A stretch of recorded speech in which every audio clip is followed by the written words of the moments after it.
Today we'll be exploring Sideshow Bob's entire family tree, untangling his relationship with his parents, discussing before unknown relatives such as Bobby and Neil, as well as questioning why his wife and son may have disappeared from the show. So let's begin.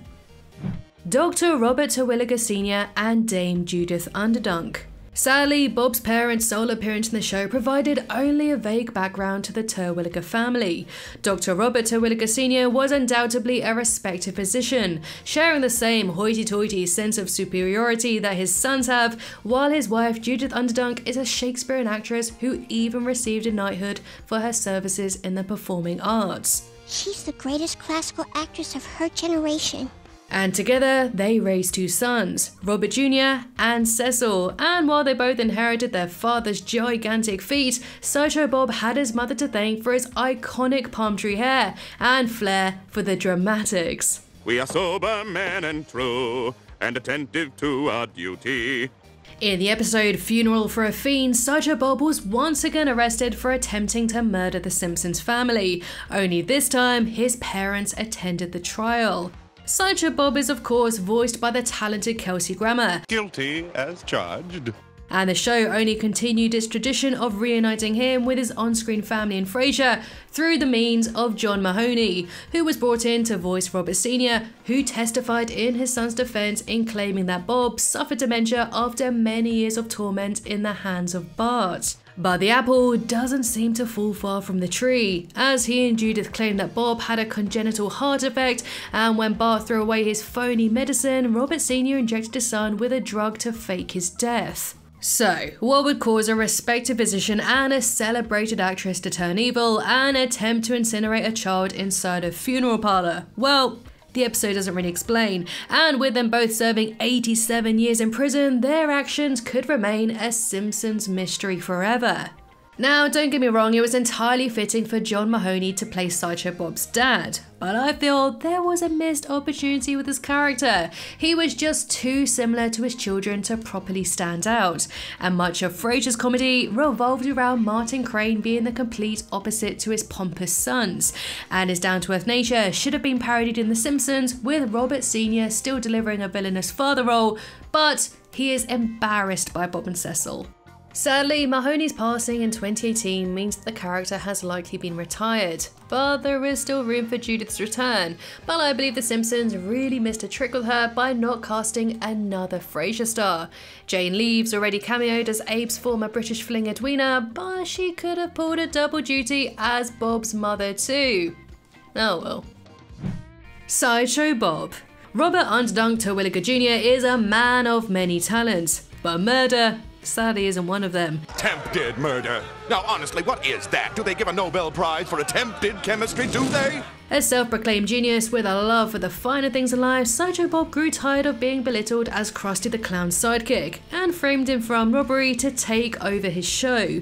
But to be honest, Bob just wanted to educate as well as entertain, injecting some rare culture into the children of Springfield's lives. But Bart's foiling of his plan set him on a vengeful path, frequently distracted by his vanity, his delightful singing voice, and the odd rake too. And although Bob has never successfully killed anyone, he can boast about his brief stint as Springfield's mayor and about the time he saved Christmas. Bob also holds the questionable record of being the first of Selma Bouvier's several husbands, briefly making him a member of the extended Simpsons family. Desperate for love and unable to find a husband on the right side of the law, Selma turned to convicts. She was won over by Bob's charming prison letters, and soon he swiftly proposed to her upon his release. However, his controversial views on MacGyver almost derailed the engagement, and their honeymoon proved to be quite the ordeal for them both. One of my fillings fell out. Bart was horrified that his arch-enemy had become his uncle, and his suspicion soon led him to play detective. He foiled Sideshow Bob's plans to blow up his bride and steal her money, giving Bob an abrupt end to his marriage, and certainly not the one he envisioned. Cecil Terwilliger. Being the younger Terwilliger sibling, Cecil is bitterly jealous of his brother. Their rivalry ranges from minor squabbles over summer vacations to Bob inadvertently stealing Cecil's dream job. Cecil was a clown at heart, but failed his audition to become Krusty's sidekick and was hugely furious for Bob for getting all the laughs. Cecil tried to forget about his dreams and spent 4 years at Princeton, but could never quite escape his brother's looming shadow. Voiced by Frasier's David Hyde Pierce, Cecil is a twisted parody of Niles Crane, an elitist snob whose petty arguments with Frasier inspired Cecil's bitter betrayal. Cecil hired a reformed Bob to supervise the construction of the Springfield Dam, except his kind gesture was really a devious ploy to frame his big brother. He embezzled the funds for the dam, skimping on construction materials, and intended to blow up the dam to cover his tracks.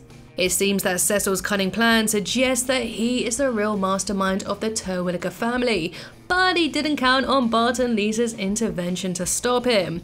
Cecil's not as easily distracted as Bob and almost even succeeded where his brother failed, murdering Bart Simpson. And for once, Sideshow Bob saved the day and stopped his brother, but Chief Wiggum still had them both arrested anyway, and it's little wonder why Bob's attempts to change his ways are short-lived in the show. Sharing a cell, Bob and Cecil fought over the top bunk, and their naive younger brother was in for a huge surprise about prison hospitality. When do they bring us the menus? Despite the whole attempted murder fiasco, Cecil eventually made amends with Bob, and even joined the rest of the Terwilliger family in faking Bob's death. It's not clear why Cecil was so happy to reunite with Bob, but he undoubtedly resents Bart, and just like his mother, is quite the amazing actor. His petty bickering with Bob makes for a hilarious dynamic and allowed for several callbacks to Frasier, from the second act title card to Cecil's swanky apartment.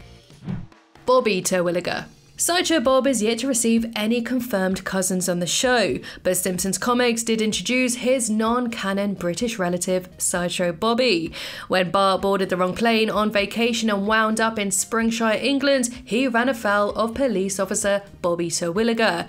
This cousin had an even wackier hairstyle than Sideshow Bob and even harbours a grudge against Bart's British doppelganger, Britt Simpson.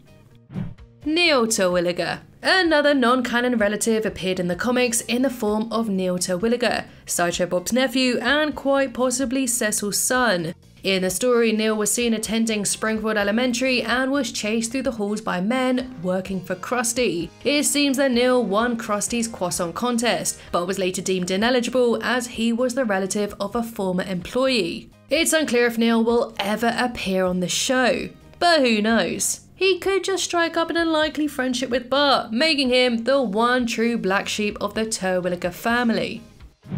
Sideshow Bob's marriage to poor Selma didn't make it past the honeymoon, but he did turn out to be a pretty doting husband and father when he moved to Italy. Wary after another failed scheme, Bob decided he needed a fresh new start, so he tried to bury his homicidal thoughts, therefore moving to a village in Tuscany. However, his snobbish behaviour meant fitting in didn't come too naturally, but luckily his big fee did make him the saviour of the grape harvest, and so his newfound popularity led him into becoming mayor and falling in love with his second wife Francesca, with whom he had a child called Gino. Bob successfully kept his criminal past a secret for quite some time, despite crying out Bart's name during some nightmares, and his murderous inclinations began to rub off on poor Gino. But eventually fate intervened and the Simpsons found themselves stranded in Salsiccia. Bob begged them to preserve his secret, but a drunken Lisa soon spilled the beans. But come on Bob, why are you still wearing that prison jumpsuit? And although Bob had given up on vengeance, Francesca had other ideas, with her character taking a sudden evil turn. They have dishonored our family, and we should take revenge as a family. And unfortunately, this is all we really found out about Sideshow Bob's wife and son. The episode Funeral for a Fiend did reveal that they fled to England and enjoyed a family holiday before sneaking back into the US. However, despite knowing about Bob's plans to fake his death, neither received a part to play in his scheme, effectively reducing them as background extras. In the end, Francesca and Gino's great potential was largely wasted. The show could have explored Francesca's dark side and what drove her to join the Terwilliger family business, but instead, she was little more than a plot device to reintroduce Bob into Italy.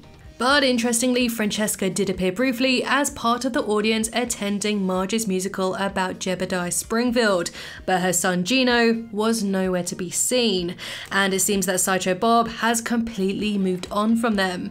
In season 31's Christmas special, Bob was seen living alone as a lighthouse keeper. Bob's neighbour Cassandra Patterson acknowledged that Bob doesn't wear a wedding ring, and when she asked about his children, his mind went straight to a disturbing visual of Bart, and not Gino.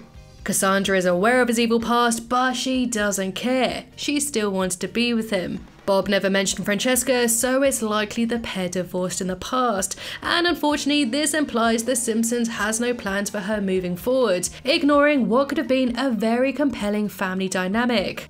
Cassandra might have been just a one-time fling for Bob, but if Francesca still lives in Springfield, there's always a chance that they can reconcile. However, it does look like Bob has completely forgotten about his short-lived family, and maybe the sad truth is that he's just too far gone to be a husband or the father that his family needed.